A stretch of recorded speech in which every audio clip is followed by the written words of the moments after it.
20 años. Invitamos hoy a Gabriel Aramburu, él es director de Acción Legislativa de Libertank. Los hemos tenido aquí en el programa, es un centro de pensamiento y están trabajando fuertemente por eso. Gabriel, ¿cómo me le va?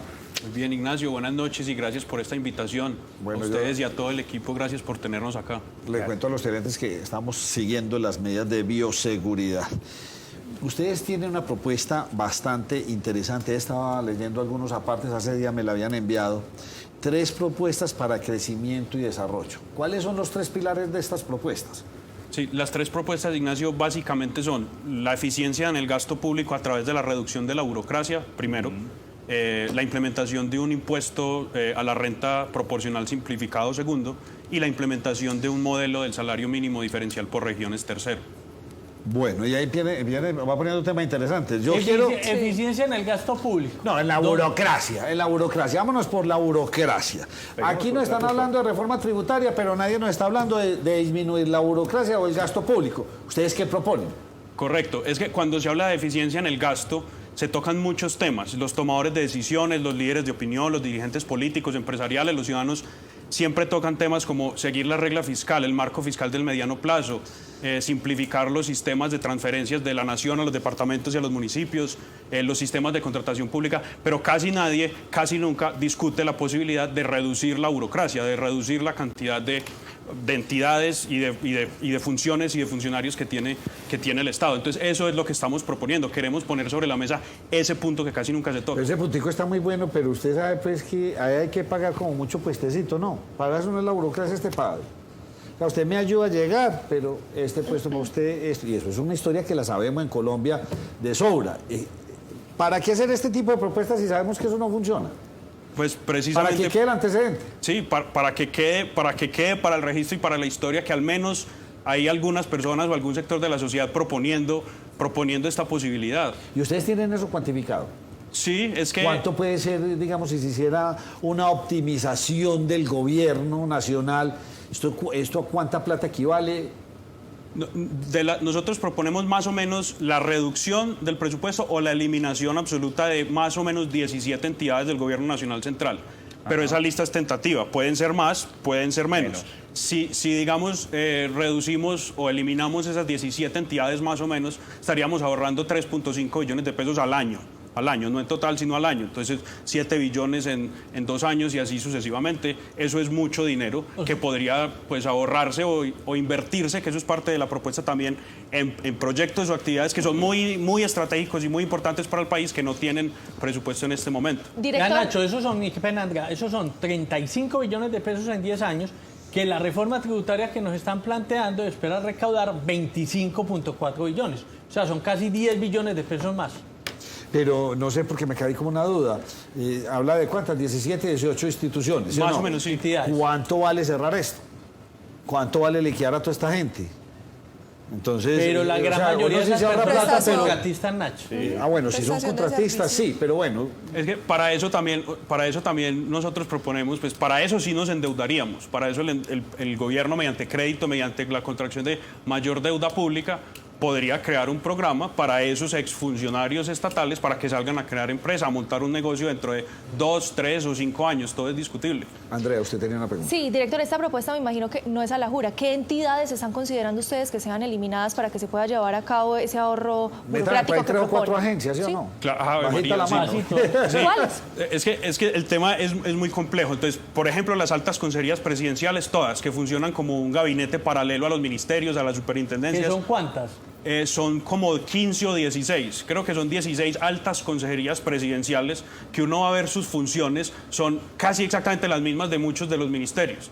Además, las altas consejerías vicepresidenciales y la misma oficina y el mismo oficio de la vicepresidencia de la República, que no aparece en el presupuesto general de la Nación porque aparece como parte del presupuesto de la presidencia de la República, de manera que ahí se está gastando un montón de dinero, no del todo abiertamente a ojos de los colombianos. En el caso del Ministerio Público tenemos una Procuraduría General y una Defensoría del Pueblo, además de las personerías municipales, pero esas a nuestros ojos sí son un poquito más eficientes, con funciones muy similares y no repetidas que se dedican a a hacer casi las mismas cosas. Tenemos muchas otras, la Corporación Nacional para la Recuperación de la Cuenca del Río Páez, una tragedia que pasó hace como 30 años. Tenemos la Dirección Nacional de Bomberos. Los bomberos en Colombia son un asunto municipal. Tenemos la Agencia Nacional Inmobiliaria Virgilio Barco, que nos preguntamos qué hace el Estado especulando en el mercado inmobiliario si el Estado no es una empresa ni un empresario. Tenemos como, por ejemplo, la Agencia de Cooperación Internacional de la Presidencia, paralelo a la Cancillería o al Ministerio de Relaciones Exteriores. Nuevamente nos preguntamos ¿por qué? Oye, esa pregunta que le hizo Andrea me parece maravillosa. Andrea, ¿y cuántas personas trabajan por cada consejería de esas? ¿O por cada, más o menos, en promedio? No, depende. Hay unas consejerías que solo constan de una persona. Eso sí, pues con salarios muy abultados. Ese es el que le habla, lo digo al presidente de Derecho. Pero esas que no está hablando del río no sé qué, de los bomberos, hay de oficina. Claro, oficinas, camionetas, escoltas, cócteles, todo lo que esto implica, viáticos, mercancía, vasos, portátiles. Los famosos gastos de representación que a veces suelen ser más altos que la misma nómina. Correcto, claro que sí. Casi Gabriel, todas ellas concentradas en Bogotá. Sí, esta propuesta, para que no nos quedara muy extensa, Nacho, la limitamos al gobierno nacional central, o sea, a entidades del aparato estatal nacional, porque lo departamental y lo municipal es otro rollo adicional que se maneja interesante analizar todas las asesorías. Claro que sí, y ya vendrá Libertad, que en el futuro, pues si el tiempo y los recursos, pues y el tiempo y la capacidad lo permiten, también nos dedicaremos a eso. Esa es lo que se pretende, ¿no? Gabriel, mire que hay una queja generalizada donde aseguran en su mayoría los municipios y las gobernaciones que los trámites ante el gobierno nacional son muy lentos.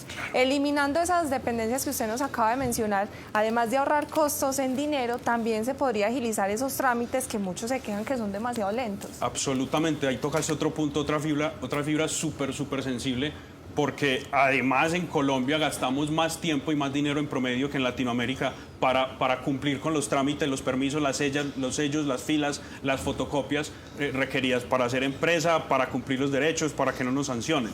Y el gobierno digital, la digitalización de los trámites estatales ante autoridades públicas es uno de esos proyectos súper estratégicos que no tienen el presupuesto que se merecen, que se lo podríamos quitar a una de estas entidades que estamos proponiendo y ponérselo ahí.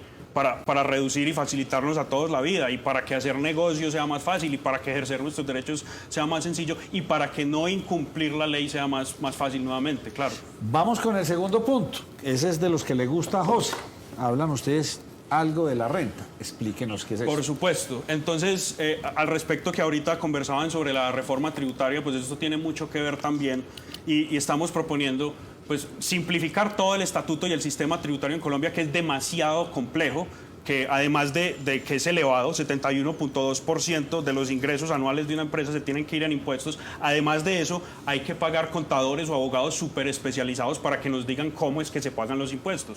Entonces no es el 71.2%, sino ese 71.2% más lo que nos vale la oficina de abogados o contadores para poder cumplir la ley. Entonces, puntualmente lo que estamos proponiendo es empezar a simplificar ese estatuto tributario, empezando por el impuesto a la renta, con un impuesto proporcional simplificado sobre la renta del 20%. Se le puede llamar también impuesto plano, pues, o flat tax, que sea del 20% sobre los ingresos reportados, el hecho generador del impuesto, sin excepciones, salvo dos. Si se devengan para personas naturales, es decir, para ciudadanos, menos de 38 millones de pesos al año, no declara renta. Así está la cosa actualmente, parecida. Y si se es persona jurídica o empresa, si el dinero que hay que pagar para impuesto a la renta se va a reinvertir sobre la empresa. Es decir, se van a abrir más puestos de trabajo, se va a aumentar la eficiencia, la productividad. Esas serían las únicas dos excepciones que proponemos.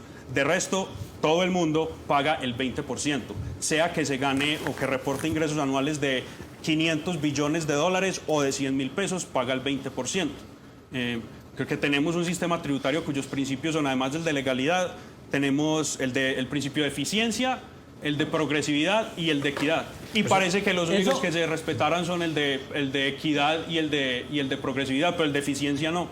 En esa excepción están entonces las personas que devenguen menos de 3.150.000 pesos al mes. Y incluye ahí también a los pensionados.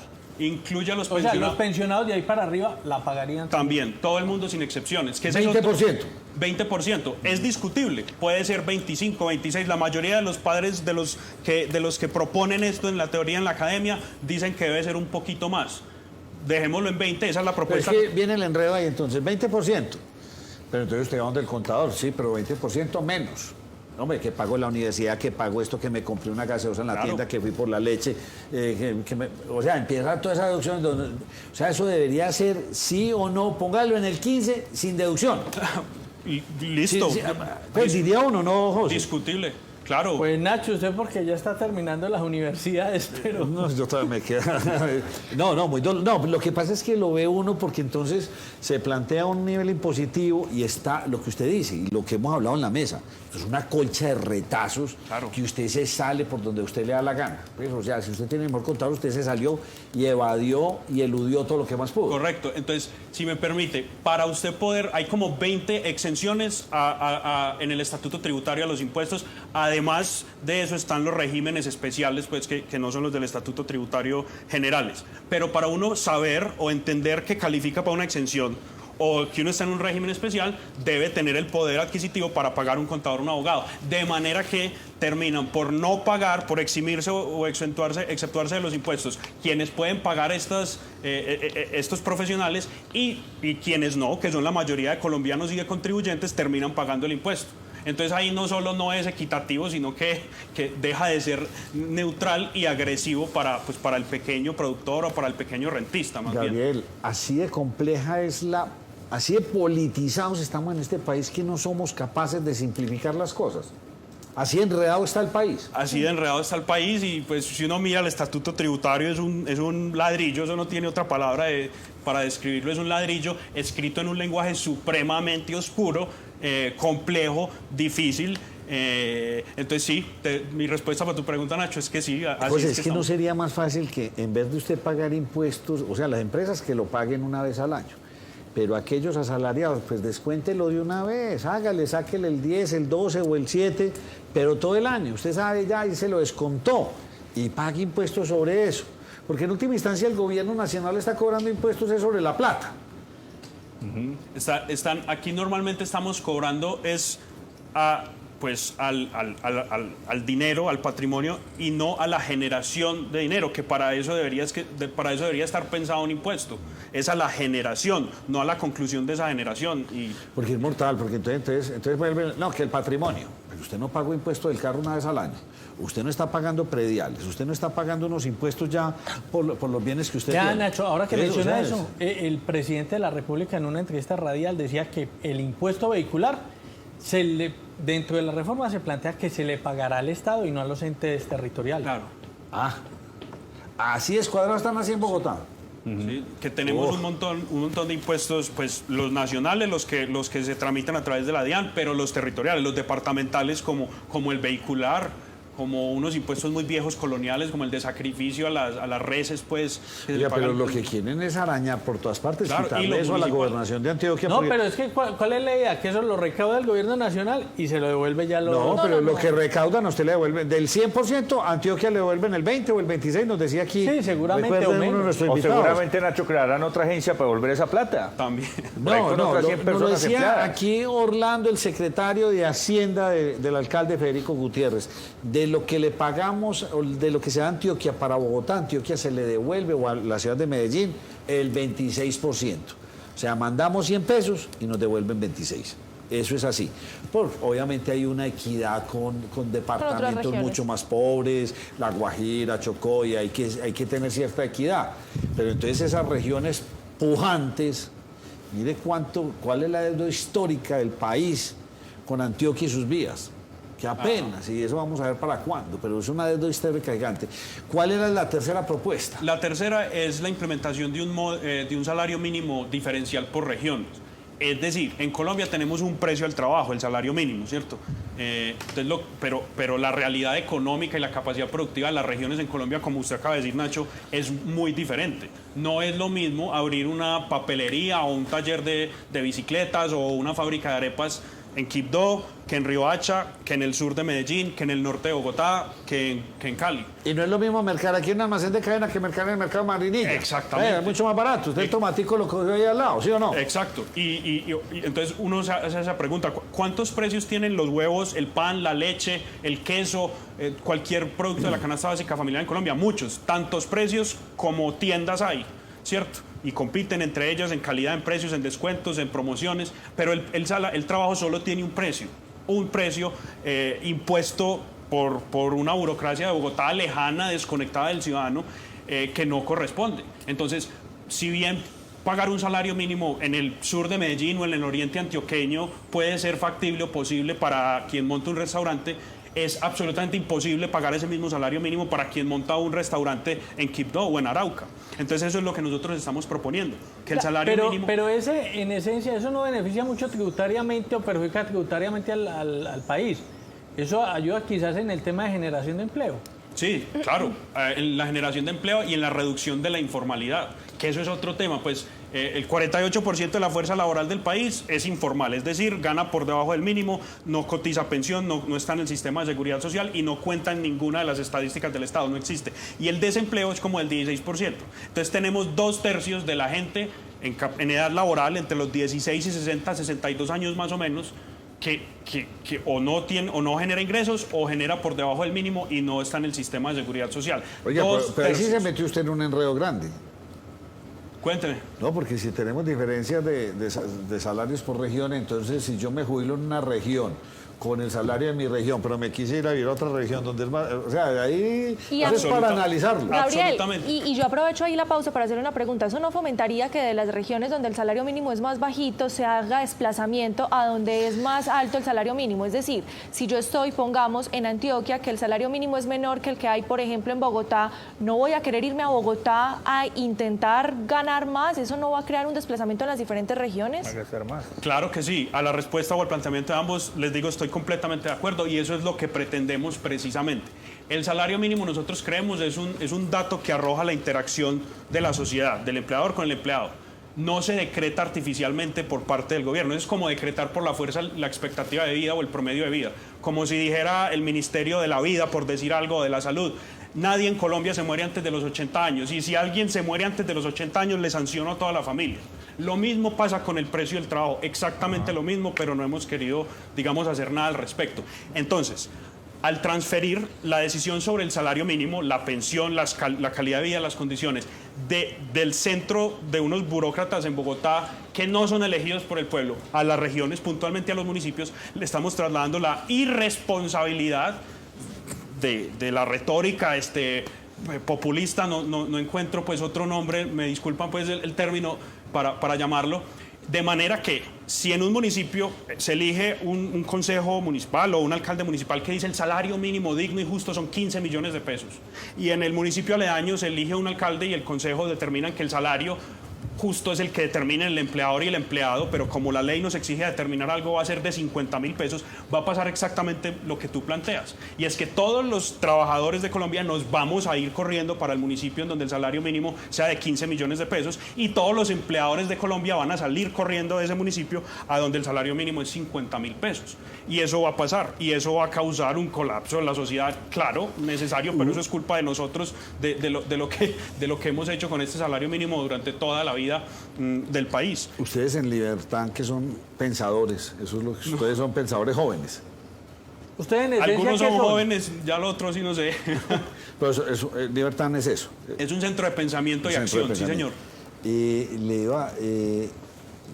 Ustedes que hacen todo esto, ¿ustedes han visto y analizado la probabilidad que se ha hablado por algunos candidatos de federalizar a Colombia, de volverlo en provincias? ¿Esto tendría algún beneficio desde la óptica de pensamiento de ustedes? Sí, o sea, te respondo, ya esto está por fuera pues de las 3 propuestas del documento obvio. Faro. Sí, pero creemos, y a título personal creo que pues un modelo federal es el que mejor corresponde pues con el tema de la libertad. ¿Sabe por qué se lo pregunto? Porque yo sé que en la Florida la hora trabajada está en $7, $8, aunque ya pues, Biden la subió considerablemente porque ya muchos años sin subir. Y en Los Ángeles, California, la hora era de $13, $14, ¿verdad? Allá sí hay diferencia en estados en salario. Y hay competencia entre los estados, lo que decíamos hace un par de minutos. Y pues a donde se ofrezcan mejores condiciones va a migrar la fuerza laboral. Lo mismo pasa en muchos de los países exitosos que tienen salarios mínimos diferenciados por regiones. Quien quiera conocer más sobre este pensamiento, ustedes nos mandaron aquí una información bastante amplia, bien consolidada. ¿A dónde llega la información? ¿Ustedes a quién se la quieren hacer llegar? ¿Al presidente? ¿A los congresistas? ¿O esto es para que cualquier colombiano del común lo maneje? Para absolutamente todos, Nacho. O sea, se lo enviamos a todos los congresistas el 15 de marzo, el lunes de la semana pasada que lanzamos el documento, sin importar su afiliación política, al gabinete de gobierno, y está disponible de manera gratuita, pues digital en PDF para quien lo quiera consultar. O sea, ¿Y alguien le respondió de todos esos congresistas? Sí, muchos nos respondieron, la verdad es que sí, de varias corrientes políticas, nos han hecho críticas que todas son bienvenidas, observaciones, preguntas, hay gente que está de acuerdo, hay gente que no está de acuerdo. Estamos, pero llenos de ANIFE, desarrollo, los pensadores independientes, o sea, todo el mundo está pero opinando duro con esta reforma. Sí, señor. Qué colcha. Y esto es ponerle voluntad. Qué bueno poner aquí a unos sabios de nuestro país. Pero ¿de qué nos ganamos con tanto sabio, Nacho, y los que están en el Congreso? Bueno, tiene Poco usted les razón. importa. Son sabios y poco les importa. Gabriel, gracias por habernos acompañado. Bien interesante las tres cosas. Me encantó la primera, que es con la que más he peleado. Muchísimas gracias, Nacho, y a todo el equipo de Nos Cogió la Noche por invitar a Libertank. Para nosotros es un gusto haber estado aquí, hombre. ¿Cuántas camionetas Toyotas de esas gigantes